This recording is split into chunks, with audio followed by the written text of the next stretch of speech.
In the small, peaceful town of Ibukun, everyone knew Aisha and Tund as the couple that always laughed together. They had been married for 6 years, and in the beginning, their love was warm like morning sunlight. Aisha was cheerful and kind. She loved to cook, dance, and take care of their little home. Tund was hardworking, funny, and proud of his wife. But over time, something changed between them.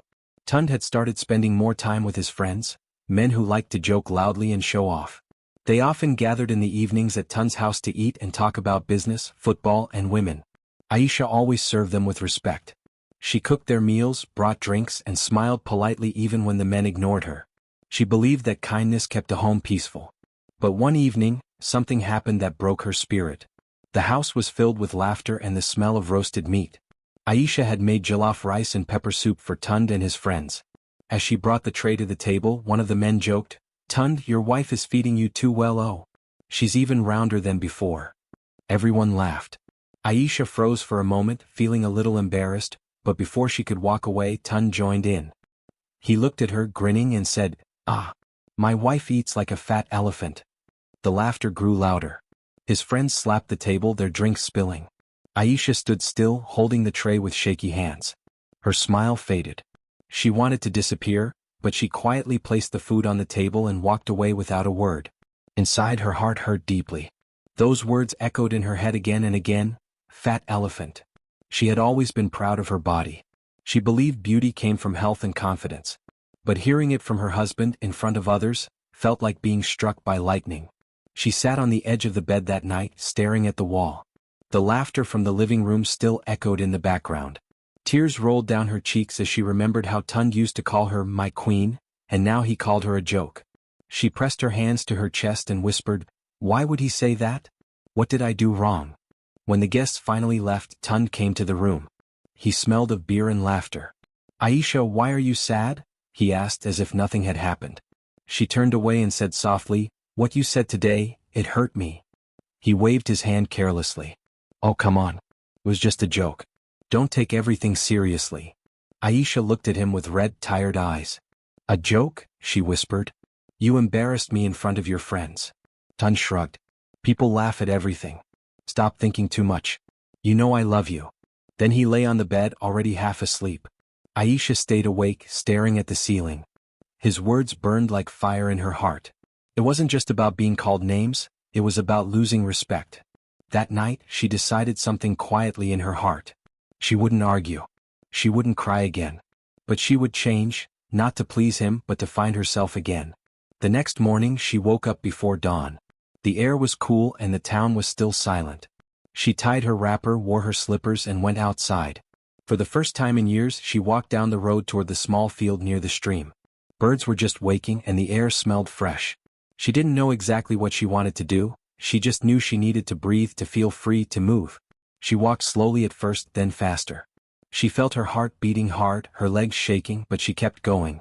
As she walked, tears filled her eyes again. She remembered the laughter, the humiliation, the way her husband's eyes had sparkled with pride while mocking her. But with every step she took, the pain began to turn into something else, determination. When she returned home, she cooked breakfast as usual. Tund sat at the table, scrolling through his phone. He didn't even notice her quiet strength. But Aisha had already made up her mind. She would not let those cruel words break her spirit. Days turned into weeks. Aisha began to wake up early every morning to walk. She changed her meals, eating smaller portions and drinking plenty of water.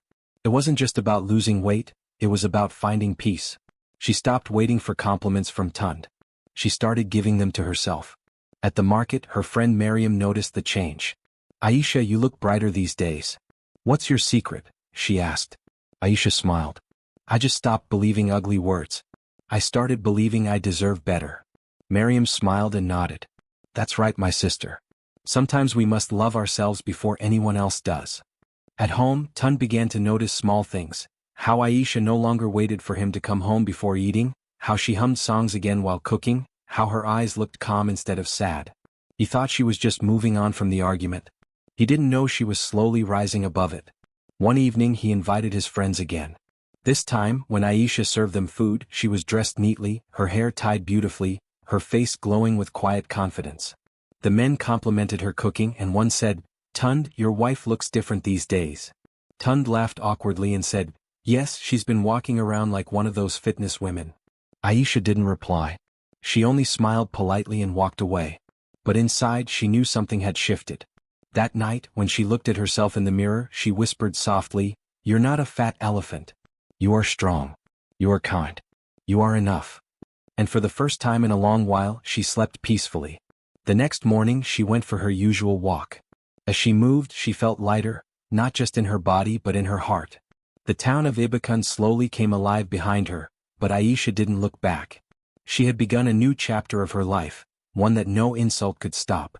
And though Tun still didn't understand it yet, his careless words had started a fire inside her, a fire that would soon change everything. Aisha no longer argued with Tund after that night. Something inside her had changed quietly. She had cried for many nights, but one morning she simply stopped. She looked at herself in the small mirror hanging on the wall, her face tired, her eyes dull, and whispered, "No more tears." From that moment she decided to live differently. Before the sun rose each day while most people in Ibukun still slept, Aisha tied her headscarf, slipped on her old sneakers and went out for a walk. The road was peaceful, covered in soft mist. She walked slowly at first, her feet dragging, but as the days passed, her steps became faster and stronger. Birds sang in the trees, and the air felt fresh and kind. At first, some neighbors laughed quietly when they saw her walking alone. "Ah, where is Aisha going every morning?" they whispered. But Aisha didn't mind. She just smiled and kept walking. She had made a promise to herself: she would not live her life for other people's words again. She began eating better, cooking smaller meals with vegetables and fruit. She stopped drinking sweet sodas and started drinking water with slices of lemon. When Tun noticed the change, he teased her. "Are you trying to become a young girl again?" he said one morning with a laugh. Aisha only smiled and replied softly, "No, I'm just trying to become a better me." Tun shrugged and returned to his phone. He didn't think much of it. He assumed she was only trying to impress him. But Aisha was no longer doing anything for him. This time it was for her peace. Each morning after her walk, she would sit under the mango tree near the field. There she prayed quietly, speaking to God in her heart. "Give me strength," she would say. "Help me forgive. Help me become who I am meant to be." And somehow each prayer gave her new energy. As the weeks passed, her body started to change. Her steps became lighter. Her face began to glow. Her clothes fit differently. But the biggest change wasn't on her body, it was inside her. The anger and pain that once lived in her heart began to fade away. In its place grew calmness, courage, and joy. One morning she met Mama Titi, an elderly woman who sold vegetables near the field. The old woman smiled and said, "Aisha, I see you every morning walking like the wind. What are you chasing?" Aisha laughed softly. "I'm not chasing anything, Mama. I'm walking toward peace." Mama Titi nodded wisely. "Then may peace never leave your path, my daughter." That blessing stayed in Aisha's heart all day. At home, Tun started to notice small things. Aisha no longer shouted when he ignored her. She no longer waited up late for him when he stayed out with his friends. She stopped complaining about money or food. Instead, she was quiet, kind, and focused. The house felt different, not heavy with anger but calm. One evening, Tun came home and found her reading under the small lantern light. She was reading a book about inner strength and smiling softly. "You read now?" he asked, half surprised. Aisha looked up. "Yes. I like learning about people who rise after being broken." Tun frowned slightly. Maybe it's good. "Just don't forget your chores," he said, pretending not to care. But that night, he lay awake longer than usual, thinking about her words. The next morning when he woke up, Aisha was already gone, out for her walk again. He looked out the window and saw her moving with steady steps, the morning sun behind her. Something about that sight made him pause. For the first time he realized that she was becoming someone new, and she no longer needed his approval. At the market, Aisha began to make new friends. She met women who also wanted to be healthier and happier. They started walking together, laughing and sharing stories. The group grew little by little until they became a small circle of support for one another. One of them, Zainab, told her, "Aisha, you're the reason I started walking too. You inspire us." Aisha was surprised. "Me?" she asked. "Yes," Zainab said. "You look different now, not just in your body but in your spirit. You look free." Those words filled Aisha's heart with warmth. For so long she had felt small and unseen. Now she was beginning to shine again. At home she started to sing while cooking, something she hadn't done in years. Her laughter returned slowly, like sunlight breaking through clouds. Even her children noticed. "Mama, you're happy again," her little boy said one afternoon as she helped him with his homework. "Yes, my dear," she said, smiling. "Happiness comes when you choose it." Tund heard that from the next room. He sat quietly thinking. He hadn't realized how much his words had hurt her, or how much he had taken her smile for granted. But his pride kept him silent. He couldn't bring himself to say sorry, not yet. As months passed, Aisha's changes became impossible to ignore. People in Ibikan started greeting her differently. They called her Aisha the Strong One. Some asked her for advice on food, health, or family. She spoke gently, never boasting. "It's not magic," she would say. "It's about deciding to love yourself again." One day, a woman who used to gossip about her came and said, "Aisha, forgive me. I used to laugh when I saw you walking. But now I see your light. You have changed." Aisha only smiled and said, "We all grow in our own time." That night, as she lay in bed, Tun turned to her and asked quietly, "Are you happy?" She looked at him with calm eyes and said, "Yes, I am. And I hope you find your own happiness too." He didn't know how to answer. For the first time, he realized that the woman he once mocked had found something he couldn't buy: peace. The next morning, she walked again under the rising sun. The town slowly woke up behind her. Roosters crowing, children running, the smell of fresh bread in the air. But Aisha didn't look back. She kept moving forward, one step at a time, her heart lighter than ever. And though she didn't know it yet, her quiet strength was changing not only her life but also the hearts of everyone who watched her walk past each morning, including the man who once called her a fat elephant. Months passed, and the people of Ibikan began to notice Aisha in a new light. The woman who once hid behind sadness now walked with confidence and grace. Her laughter, which had disappeared for so long, had returned, soft, calm, and warm. She looked healthier, happier, and peaceful. Every morning she still went for her walks, but now she was not alone. Other women had started joining her. They came from different parts of the town, some young, some old, some tired from marriage problems, some struggling with their bodies. Aisha welcomed them all with kindness. She told them, "We are not walking to look beautiful for others. We are walking to feel alive again." The women admired her. They called her Sister Aisha, with respect. Under her guidance the group grew. They would walk, stretch, and later sit under the mango tree, sharing stories and small meals of fruit or porridge. Aisha taught them how to prepare simple, healthy food and how to care for their hearts and minds. Soon, word spread across Ibikan about Aisha's morning circle. Women from nearby villages came to join. They said, "We want to learn from the woman who changed her pain into power." One afternoon, a man from the local radio station visited her. His name was Femi, a cheerful reporter who had heard about the walking group. "Madam Aisha," he said politely, "people in Ibikan are talking about you. You have inspired so many women. Would you come to our radio program and share your story?" Aisha hesitated. "I am not used to speaking to many people," she said shyly. Femi smiled. "You don't need to be perfect. Just speak from your heart." She agreed. The following week, Aisha sat in front of a microphone for the first time in her life. Her hands trembled at first, but when the red light blinked and the host said, "Welcome, Madam Aisha," something inside her calmed. She spoke slowly and softly. "There was a time I lost myself," she said. "I believed the cruel words of others. But one day I decided to love myself again.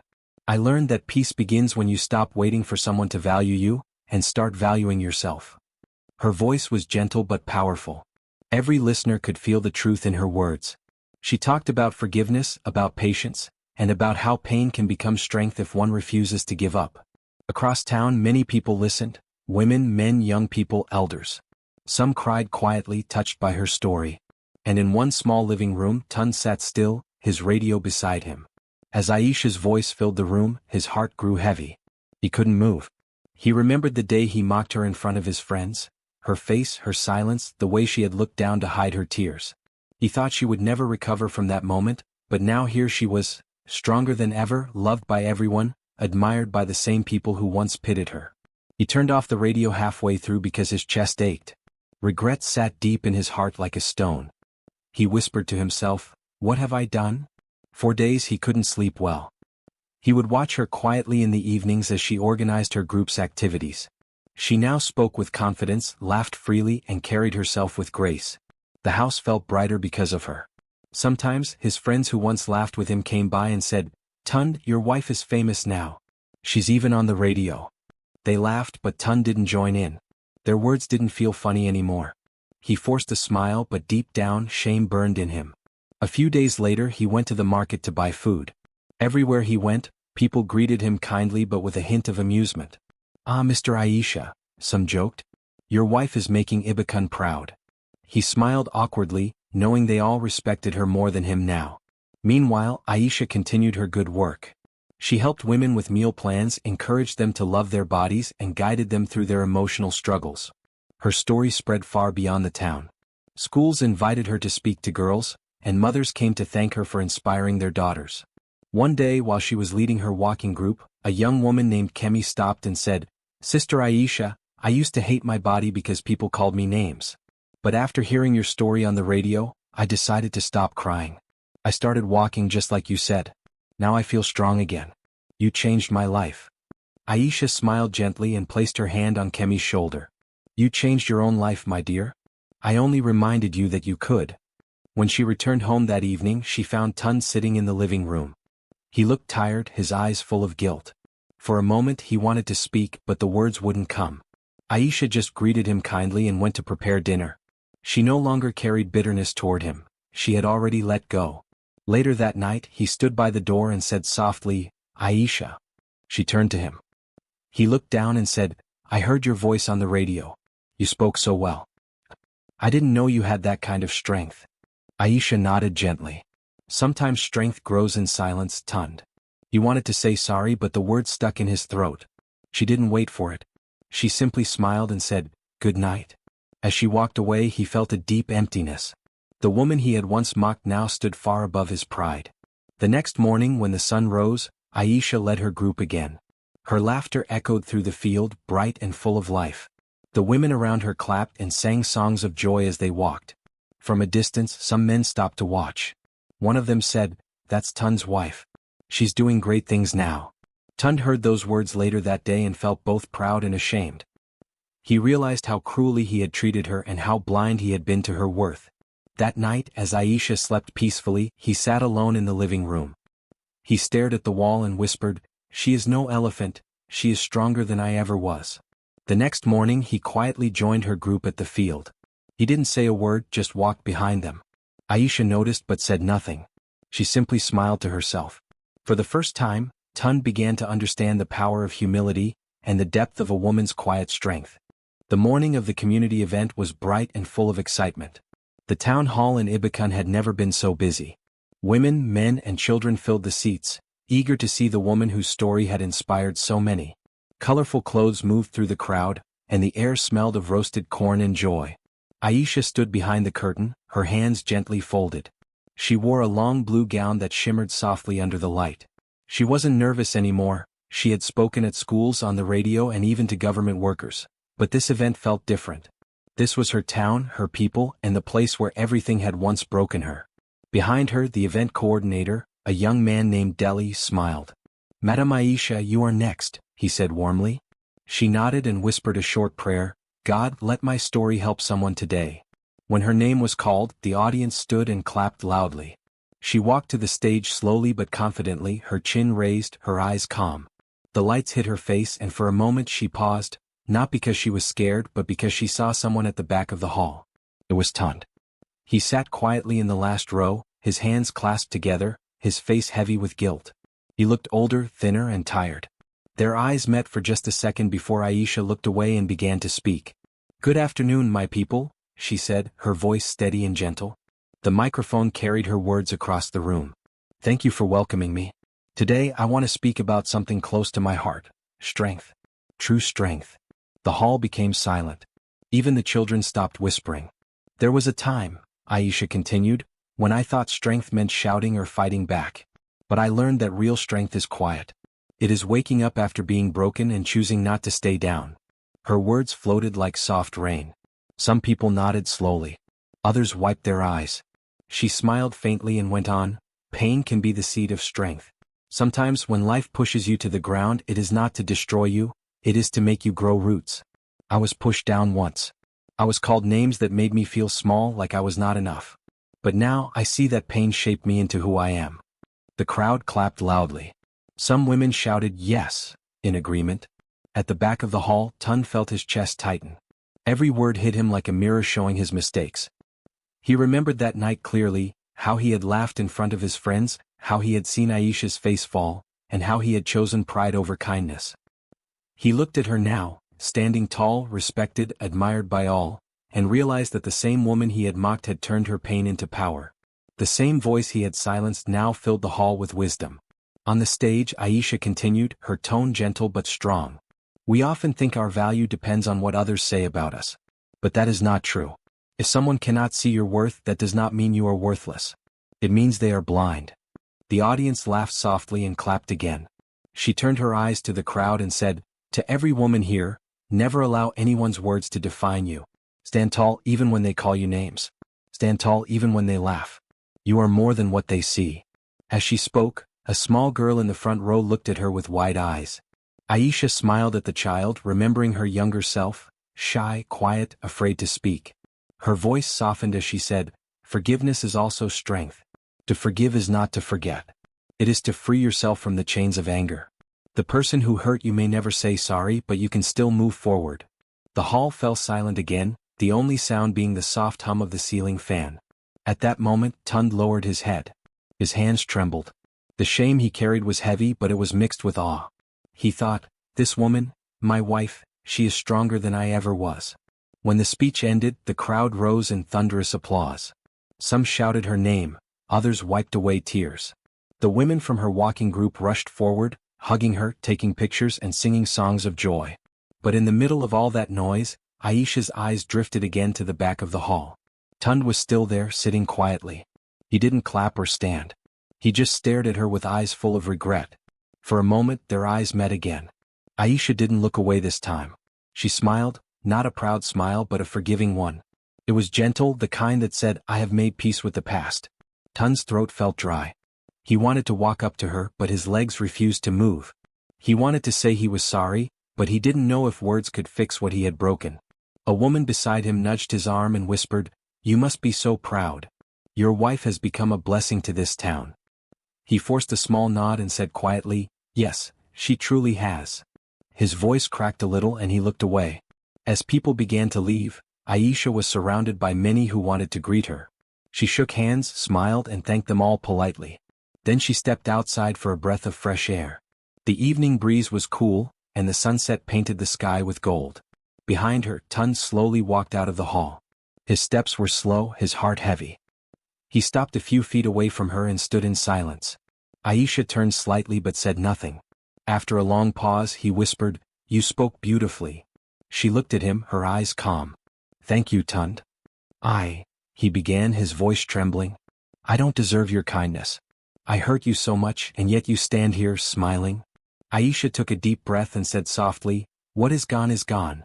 I used to carry anger, but it only made me weak. Now I carry peace. It is lighter. He swallowed hard, his eyes wet. You are not the same woman I once knew. She smiled faintly. No. I became who I was meant to be. For a moment, they both stood quietly, the sound of distant drums filling the air. Then Aisha turned and began to walk away, joining a group of women who waved excitedly at her. Tund watched her go, feeling both proud and broken at once. He realized that the woman he once mocked had not only forgiven him but had risen far beyond his understanding. She was now a symbol of courage to many, and a lesson to him forever. As the crowd disappeared into the night, Tund whispered to himself, pain can be the seed of strength. I see that now. And for the first time he truly meant it. The evening after the event was calm. The sun had already set, and the town of Ibukun glowed softly under the yellow streetlights. People walked home talking about Aisha's powerful speech. Some repeated her words. Others said they had never seen anyone speak with such peace and grace. The whole town was proud of her. Aisha stayed behind after most people had left. She stood near the stage, quietly packing her things. Her blue gown shimmered faintly under the lights, and a small smile played on her lips. She felt a warm peace in her heart, the kind that comes after a long battle. For the first time in years she felt whole. As she turned to leave, she heard slow footsteps behind her. When she looked back, she saw Tund walking toward her. His head was bowed, his hands nervously rubbing together. The same man who had once laughed loudly now walked like someone who carried the weight of his own mistakes. He stopped a few steps away from her. His voice was quiet, almost trembling. "Aisha," he said softly, "I was wrong." She didn't reply immediately. She looked at him calmly, waiting for him to continue. He took a deep breath and said, "I see your worth now. I see the woman you truly are. You are strong, kind, and good. Please forgive me for the way I treated you. I didn't know what I had until I lost your respect." The air was still. For a few seconds, only the sound of the crickets filled the silence. Aisha finally spoke, her voice calm and gentle. "Tund, I forgave you long ago," she said softly. "I only needed to find myself." Her words were simple, but they struck deep. Tund's eyes glistened as he looked at her. He had expected anger, maybe even bitterness, but instead he saw peace, a kind of peace he had never known. She continued, "You see, what you said hurt me, yes. But staying hurt would have made me smaller. I had to grow past the pain. I had to learn that I am enough even if no one says it." Tund swallowed hard. "You are more than enough, Aisha. You are everything I wasn't wise enough to appreciate." She smiled kindly. "You were lost in pride. Many people are. But pain teaches better than comfort ever could." He nodded slowly, shame and respect mixing in his eyes. "You've changed," he said. "No," she replied softly. "I just became who I was meant to be." The night breeze brushed between them, carrying the faint sound of laughter from a nearby street. For a moment neither of them spoke. There was nothing more to say, forgiveness had already done its quiet work. As she turned to leave, Tund said softly, "Aisha, I'll never speak of you carelessly again. I will honor you as you deserve." She stopped and looked back, her expression kind but firm. "Tund, honor every woman that way, not just me. Respect is not a gift, it is a duty." He lowered his head, taking in her words. "I will," he said quietly. When Aisha walked away that night, the moonlight followed her. Her steps were light, steady, and filled with peace. Tund watched until she disappeared into the glow of the streetlights, then sighed deeply. For the first time in his life he felt humbled in the best way. In the days that followed, the town of Ibukun buzzed with pride. People couldn't stop talking about Aisha's story. Mothers told their daughters about her courage. Men spoke of her grace and strength. Children even imitated her walking group, pretending to be Coach Aisha, leading the others. Tund began to change too. He started attending community meetings, helping at the town's youth center, and volunteering at Aisha's fitness group. He didn't join out of guilt, he joined to learn humility. He wanted to understand the strength that Aisha carried so easily. Whenever he saw her teaching women to walk, stretch, or speak kindly to themselves, he stood quietly and watched. He didn't interrupt or draw attention. He simply respected her work and made sure others did too. Aisha continued to grow in confidence and purpose. Her group expanded beyond Ibukun. Nearby towns invited her to hold workshops. She taught women not only about healthy living but also about self-belief. Her words were simple but powerful. "If someone calls you ugly, that is their problem, not yours," she would say. "If they laugh at you, let them. They will grow tired of laughing before you grow tired of rising." One afternoon she was invited to speak at a women's gathering in a nearby town.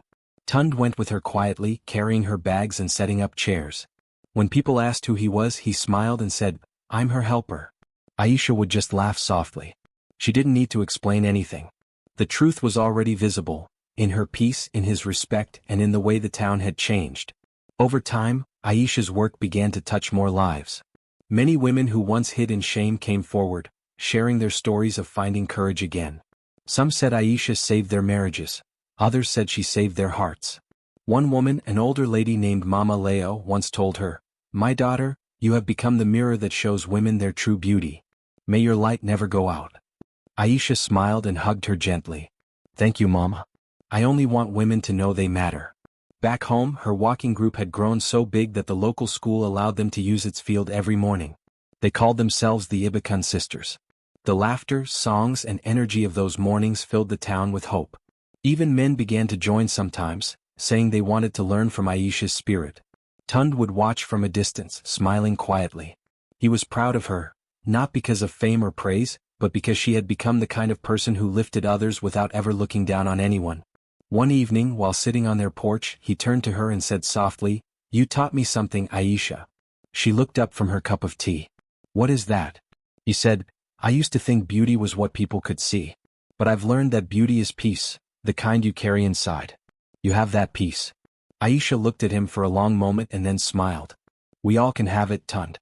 It comes when we learn to love without fear and live without hate. He nodded slowly, taking in her words. In the months that followed, peace returned fully to their home. They talked more kindly, laughed more often, and treated each other with care. People noticed the difference and said, Aisha and Tund's story gave us hope. And in the heart of Ibikan, where gossip once spread faster than truth, a new saying was born. Real beauty is not in shape or size. It is in strength, kindness, and self-belief. Whenever anyone repeated those words, they thought of Aisha, the woman who was once called a fat elephant, but became the pride of a whole town. She had not only changed herself, she had changed hearts.